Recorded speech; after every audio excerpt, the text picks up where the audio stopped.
Hi guys, welcome to Technical Analysis Reading the Charts. Today we'll be beginning on Chapter 1, What are the markets? So this is the chapter outline for Chapter 1. We'll be covering what are the markets, how does an index work, why is the index useful, where to view indexes, and lastly is the sum up of today's lesson. What are the markets?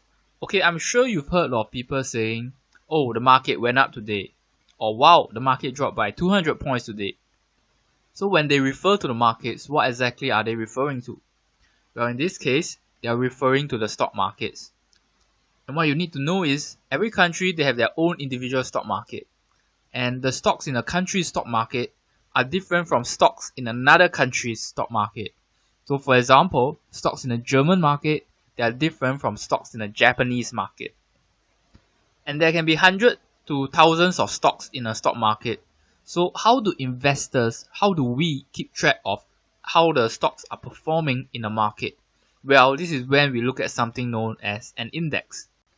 An index is a technical instrument that can help us track the performance of a market. So what an index does is the index will show the change in price for a selected group of stocks. So let's look at a simple example to introduce to you how an index works.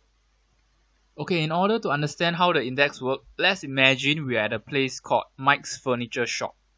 So Mike's Furniture Shop sells chairs, and there are two kinds of chairs that we are interested in, Chair A and Chair B.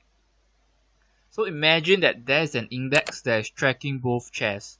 So whenever the price of either chair increases or decreases, the index will calculate it and show it to you.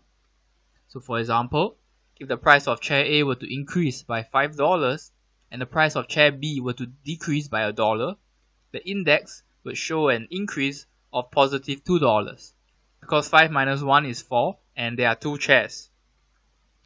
Looking at another scenario, if the price of chair A were to drop by $4 and the price of chair B were to drop by $2, the index will now show a change of negative $3.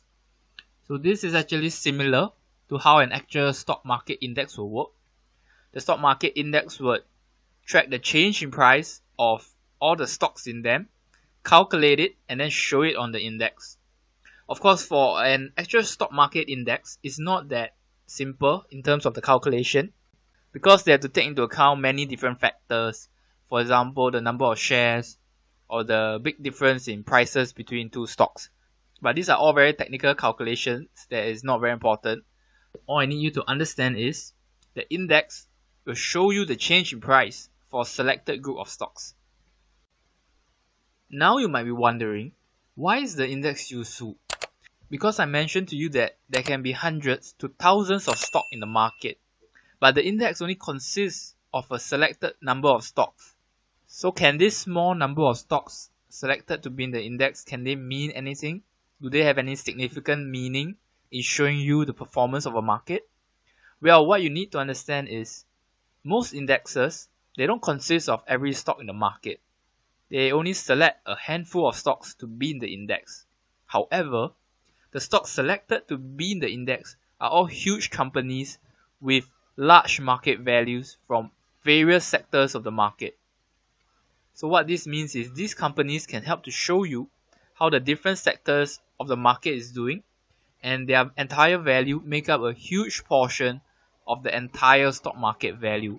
So for some indexes, they can actually make up 60, 70, or even 80% of the entire stock market value. Thus, you can see that an index is useful because it gives you a good representation of the entire market and the various different sectors, and it helps you quickly see how the overall market is performing. Subscribe for more content.